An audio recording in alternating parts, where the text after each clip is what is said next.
Hello दोस्तों, मैं Tariq sir आप सभी का स्वागत करता हूं आपके अपने यूट्यूब चैनल बी टॉपर पे। सो फ्रेंड, जैसा कि आप सभी को बताया, आप सभी छात्रों ने हमारे चैनल पर जुड़ के तैयारी किया, बीएड एंट्रेंस का एग्ज़ाम दिया और बहुत सारे क्वेश्चंस हमारे क्लास से, हमारे एग्ज़ाम नोट्स से आपके एग्ज़ाम में फंसे हैं और आपने अच्छा प्रदर्शन किया होगा, उम्मीद करते हैं। अब बहुत सारे छात्र यहाँ पर वेट कर रहे हैं अपने रिजल्ट का और एडमिशन प्रोसेस शुरू होने का इंतज़ार कर रहे हैं। लेकिन ये जो प्रोसेस होता है ये काफ़ी लंबा होता है, नहीं 2-3 स्टेप यहाँ पर होते हैं, तब जाकर आपको एडमिशन मिलता है। आपका एग्जाम होता है एंट्रेंस का, उसके बाद आपका रिजल्ट आता है। रिजल्ट आने के बाद में आपकी काउंसलिंग का शेड्यूल जारी होगा। काउंसलिंग का शेड्यूल जब जारी होगा तो जो रिजल्ट में आपका रैंक बनती है, उसी रैंक के अकॉर्डिंग आपकी काउंसलिंग शेड्यूल में आपका काउंसलिंग फिक्स होता है कि आपके कौन से राउंड में काउंसलिंग होगा। 4 राउंड काउंसलिंग चलते हैं, पहले राउंड में, फिर दूसरे राउंड में, फिर तीसरे राउंड में, फिर चौथे राउंड में, फिर जो बची हुई सीटें होती हैं दोस्तों, उस पर पूल काउंसलिंग किया जाता है, यानी दोबारा इकट्ठा करके सीटों को और वापस से काउंसलिंग कराई जाती है। फिर उसके बाद में डायरेक्ट सीटें अगर बच जाती है तो डायरेक्ट एडमिशन का पोर्टल खोला जाता है। तो एक लंबे प्रोसेस के बाद में आपको एडमिशन मिलता है दोस्तों। तो आज मैं आपको काउंसलिंग का नियम बताने वाला हूं कि किस तरीके से, किस प्रकार से काउंसलिंग होगी आपकी, किन का पहले होगा, कितने से लेकर कितने रैंक तक का फर्स्ट राउंड में काउंसलिंग होगा, कितने लोगों का सेकंड राउंड में होगा, कितने से कितने रैंक तक का थर्ड राउंड में और कितने से कितने रैंक तक का फोर्थ राउंड में काउंसलिंग होगा। और ये आपको बहुत ज़्यादा जरूरी है जानना, क्योंकि बहुत सारे बच्चे क्या होता है, शेड्यूल नहीं जान पाते हैं या इनको छात्रों को ये नहीं पता चल पाता है कि मेरा किस राउंड में काउंसलिंग है, और वो अपना काउंसलिंग डेट मिस कर देते हैं। ठीक है, फिर वो पछताते हैं, उनका अच्छा नंबर भी रहता है, वो बेस्ट कॉलेज पा भी सकते हैं, लेकिन जिस राउंड में आपका काउंसलिंग, उस राउंड में अगर काउंसलिंग नहीं कराओगे तो फिर आपको लास्ट में डायरेक्ट एडमिशन मिलेगा, जब आपको बचेगी सीटें, वरना वो भी नहीं मिलेगा। तो इसलिए ये बहुत ज़्यादा इंपॉर्टेंट है। इस वीडियो को देखिए पूरा एंड तक और वीडियो को लाइक जरूर करें ताकि अप्रिशिएट हों और इसी प्रकार की इंफॉर्मेशन वाली वीडियो आपके लिए लाते रहें। ठीक है, तो दूसरी चीज़, सबसे पहले आप लोग चैनल को सब्सक्राइब करके बेल आइकन को ऑन कर लो। पल पल की अपडेट बीएड एंट्रेंस एडमिशन तक आपको यहाँ पर मिलती रहेगी, तो चैनल को सब्सक्राइब करके बेल आइकन को जरूर ऑन कर लीजिए। इसके अतिरिक्त दोस्तों आप मुझसे इंस्टाग्राम पे भी जुड़ जाइए, ताकि वहां पर भी इंफॉर्मेशन आपको देता रहता हूं और आप मुझसे वहां पर खुद से पर्सनल इंफॉर्मेशन ले सकते हैं या एडवाइस ले सकते हैं, कौन सा सर कॉलेज बेस्ट है, कहाँ एडमिशन लेना सही रहेगा, ये कॉलेज अच्छा है या नहीं अच्छा है, या मेरी काउंसलिंग कब होगी, सारी चीज़ें आप पूछ सकते हो दोस्तों मुझे इंस्टाग्राम पे। तो इंस्टाग्राम पे मुझे फॉलो कर दीजिए और अभी कोई डाउट हो तो मैसेज कर दीजिएगा। ये मेरा यूज़र आईडी है, मैं लिंक भी आपको डिस्क्रिप्शन बॉक्स में डाल दूंगा अपने प्रोफाइल का। आप वहां पर जाकर मुझे एक बार फॉलो कर लीजिए। जब तक एडमिशन हो रहा है तब तक आपको पूरी सहायता की जाएगी। तो आते हैं दोस्तों जो आपका काउंसलिंग शेड्यूल होता है वो नियम अनुसार रिजल्ट आने के बाद जारी होता है। तो ये काउंसलिंग शेड्यूल जो मैं आपको दिखा रहा हूँ एज ए डेमो मैं पिछले वर्ष का यूज़ कर रहा हूँ, ताकि आपको अच्छे से बेहतरीन तरीके से समझा सकूँ। तो अभी 2023 का ऑफिशियल न्यू शेड्यूल नहीं जारी हुआ है, वो जारी होगा रिजल्ट आने के बाद में। लेकिन मैं आपको समझाने के लिए, एक बार फिर से रिपीट कर रहा हूँ, मैं आपको समझाने के लिए पिछले वर्ष का schedule as a demo use कर रहा हूँ। ठीक है, तो देखिए भैया, इस तरीके से आपका शेड्यूल सेम होता है। डेट जो अब यहाँ पर जो डेट ये लिखे हुए हैं, अब पिछले वर्ष सितंबर में स्टार्ट हुआ था काउंसलिंग, अब इस बार देखिए कब होता है। ठीक है, तो यही चेंज होगा, बाकी ये जो नियमावली है ये सेम रहती है, इसी प्रोसेस में हर बार काउंसलिंग होती है।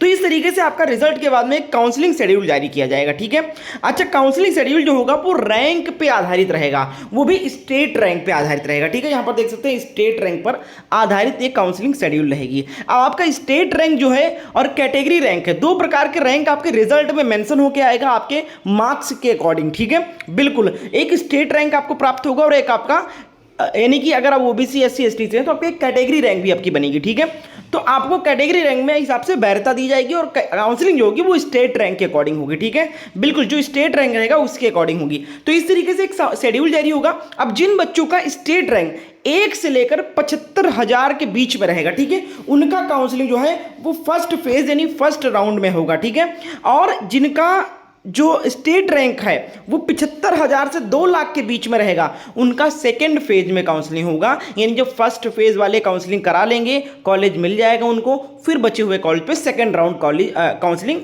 ऑर्गेनाइज की जाएगी। ठीक है, उसमें 75,000 से लेकर 2 लाख के बीच के रैंक वाले स्टूडेंट भाग लेंगे। ठीक है, और अपना बचे हुए कॉलेज में कॉलेज चूज करेंगे। ठीक है, तीसरा जो फेज होगा वो 2 लाख से 3.5 लाख के बीच वाले जो स्टेट रैंक के स्टूडेंट हैं उनकी काउंसलिंग होगी। ठीक है, उसके बाद में चौथा राउंड जो चलेगा वो 3.5 लाख के ऊपर और जितने आखिर तक रहें उनका काउंसलिंग फोर्थ राउंड में जाएगा। ठीक है, अब 3.5 लाख के ऊपर है आपका, चाहे जितना है, 4 लाख है, 4.5 लाख है, आपका फोर्थ फेज में आपका काउंसलिंग होगा। ठीक है, अब जब ये चारों राउंड हो जाएगा, सीटें खत्म हो जाएंगी, फिर उसके बाद में एक बार फिर से ओवरऑल सीटों का ब्यौरा लिया जाएगा विश्वविद्यालय के द्वारा, और जो बची हुई सीटें हैं उनको इकट्ठा करके पूल काउंसलिंग अरेंज किया जाएगा। ठीक है, यानी पूल काउंसलिंग में वो छात्र भाग ले सकते हैं जिन्होंने पहले, दूसरे, तीसरे और चौथे राउंड में भाग नहीं लिया था या भाग लिया लेकिन कॉलेज नहीं मिला।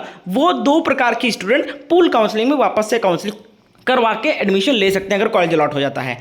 पूल काउंसलिंग हो जाने के बाद में भी अगर सीटें बचती हैं, किसी कॉलेज में 1 सीट बच गई, किसी कॉलेज में 2 सीट बच गई, ऐसे पूरे प्रदेश में 1-1, 2-2 सीटें बची रहती हैं हर कॉलेज में। ठीक है, तो डायरेक्ट पोर्टल ओपन कर दिया जाएगा और कॉलेज वालों को ये बोल दिया जाएगा विश्वविद्यालय के द्वारा कि अब आप इन सीटों पर अपने मर्जी से, जिन छात्रों ने एंट्रेंस दिया, जिनका मार्क्स कम था, कोई बच्चा आता है तो उसको डायरेक्ट एडमिशन आप अपनी मर्जी से किसी को भी दे सकते हो। ये तब संभव होगा जब सारे काउंसलिंग हो जाएंगे, राउंड काउंसलिंग और पूल काउंसलिंग हो जाने के बाद में ये इजाजत दिया जाएगा कॉलेज वालों को कि अपनी मर्जी से जिनको मन उनको आप एडमिशन दे दो, केवल उसने फॉर्म डाला हो लेकिन। ठीक है, तो ये हुआ प्रोसीजर, ये हुआ नियमावली। ठीक है, समझ में आ गया। तो आपका स्टेट रैंक और आपके कैटेगरी रैंक आपके रिजल्ट में मेंशन रहेगा और उसी के अकॉर्डिंग आपका इसी शेड्यूल में, इसी फॉर्मेट में आपका काउंसलिंग प्रक्रिया कराई जाएगी। ये काउंसलिंग प्रक्रिया तब स्टार्ट होगी जब आपका रिजल्ट आएगा और रिजल्ट आने के बाद में एक काउंसलिंग रजिस्ट्रेशन कराना पड़ेगा। काउंसलिंग रजिस्ट्रेशन की एक प्रॉपर वीडियो में लेकर आऊंगा। काउंसलिंग रजिस्ट्रेशन में आपको 650 से 700 रुपए आपको जमा करने होंगे और आपको कुछ इंपॉर्टेंट डॉक्यूमेंट सबमिट करने होंगे। ठीक है, एक रजिस्ट्रेशन करना होगा, उसके बाद आप काउंसलिंग करवा सकते हो। ठीक है, जिस राउंड में आपका काउंसलिंग रहेगा रैंक के अकॉर्डिंग। उम्मीद करते हैं आपको चीजें समझ में आ गई होगी जो काउंसलिंग की प्रक्रिया चलेगी। ठीक है, सबसे पहला काम होगा रजिस्ट्रेशन। पहले आपका रजिस्ट्रेशन होगा, फिर दूसरे दिन से आपका चॉइस फिलिंग स्टार्ट हो जाएगा। ठीक है, 3 दिन का मौका दिया जाएगा बच्चों को। रजिस्ट्रेशन के बाद में 3 दिन के अंदर आप अपने कॉलेज को चूज करें। आप 10 कॉलेज, 15 कॉलेज, 20 कॉलेज, जितने मर्जी आप डाल सकते हो, चाहे वो प्राइवेट डालो, चाहे गवर्नमेंट डालो, चाहे मिक्स डालो। डाल के 3 दिन के अंदर आप चॉइस फिल कर दीजिए।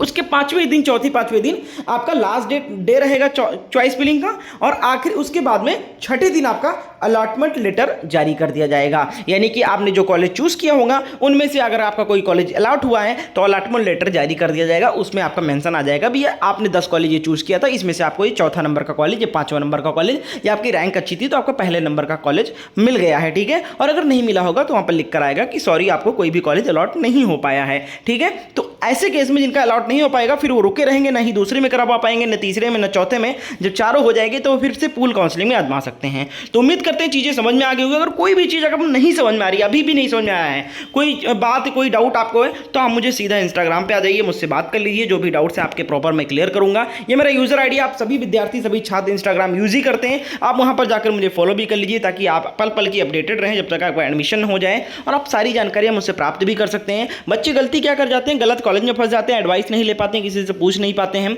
समझ नहीं पाते हैं, उनका एडमिशन भी नहीं हो पाता है। तो ऐसी गलती ना हो इसलिए आप मुझे इंस्टाग्राम पे फॉलो करें और आप मुझसे समय समय पर बात करके अपने डाउट्स को क्लियर करते हैं। और इस चैनल को सब्सक्राइब करके बेल आइकन को भी ऑन कर लें ताकि इस प्रकार की इन्फॉर्मेशन वाली वीडियो आपको पल पल मिलती रहे, जो आपको अपडेट देती रहे। बहुत बहुत शुक्रिया वीडियो को अंत तक देखने के लिए। अच्छा लगा तो लाइक एंड शेयर करना ना